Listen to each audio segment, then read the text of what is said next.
Today we are taking a closer look at some of the most common questions people have about SimpleOne Label Maker, specifically around supported label sheet sizes and how flexible the layout tools really are.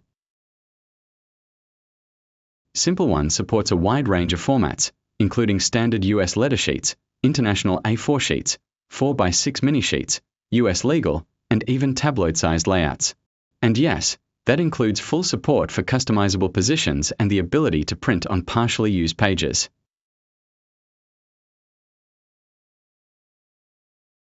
In this video, I'll walk you through how these features work so you can get the most out of every sheet, whether you're printing a full page of labels or just a few replacements.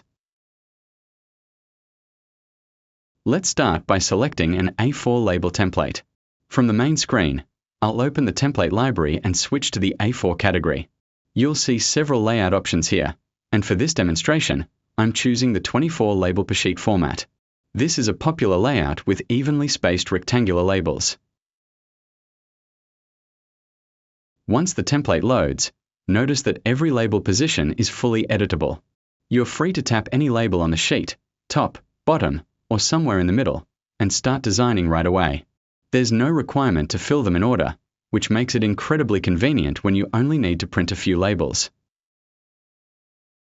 And if you're working with a partially used sheet, SimpleOne makes that simple too. You can fill in only the labels you want to print, and the app will send just those positions to your printer. The rest of the sheet stays untouched, helping you avoid waste and reuse your label stock efficiently.